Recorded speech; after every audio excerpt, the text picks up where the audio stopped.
The rapid erosion of a Timaru coastal wall is forcing some sports groups to move their sports rooms.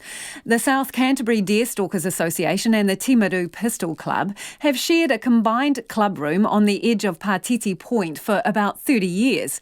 The sea wall there is about 6 metres high and its edge is about 10 metres away from the nearby building, and that distance is only shrinking fast. Our reporter Nicholas Poynton reports from Timaru. On the coastline in Timaru, two sports clubs are only metres away from falling into the sea. Coastal erosion has eaten away the Patiti Point sea wall, and the council has shut the neighbouring footpaths in the last few weeks. The South Canterbury Deerstalkers Association's club rooms are on the other side of that footpath. Its president, Tim McCarthy, says they have seen the cliffs disappear rapidly over the past few weeks. Well, the last few weeks we've seen the council have had to pull out all the fence along the side and try and recover it before it falls into the sea.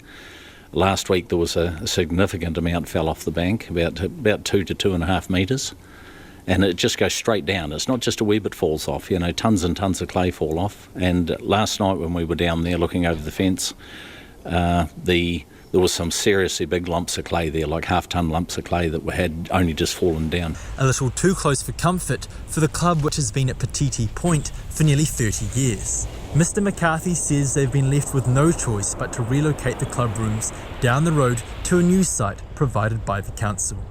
Next for us, we have to get our plans into the council for the foundations. There's a bit of excavation needed to be done on the new site to get the club rooms level. And once we do that, then we can get the shifters in and lift it up and shift it. And you'll see we've got to clear an opening where the fence is now is not wide enough, so we need to get a couple of trees out of the way that are there, and so we can get the club rooms out. Nearby Timaru Pistol Club are in a similar boat.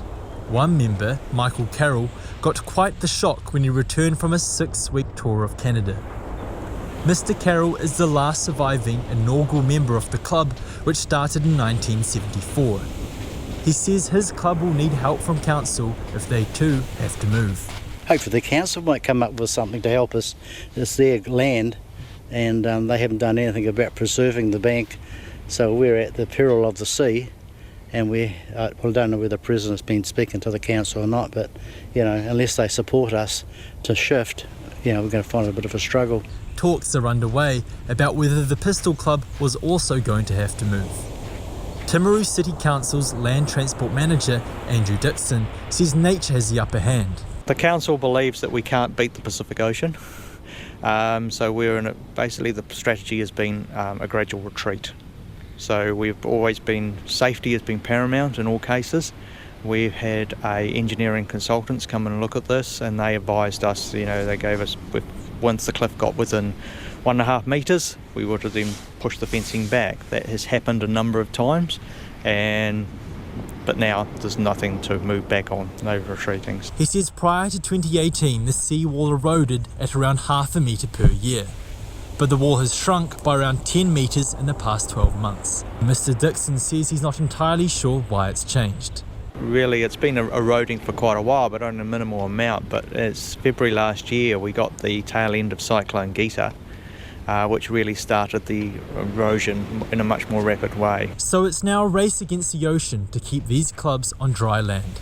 In Timaru, for Checkpoint, called Nicholas Poynton Tene.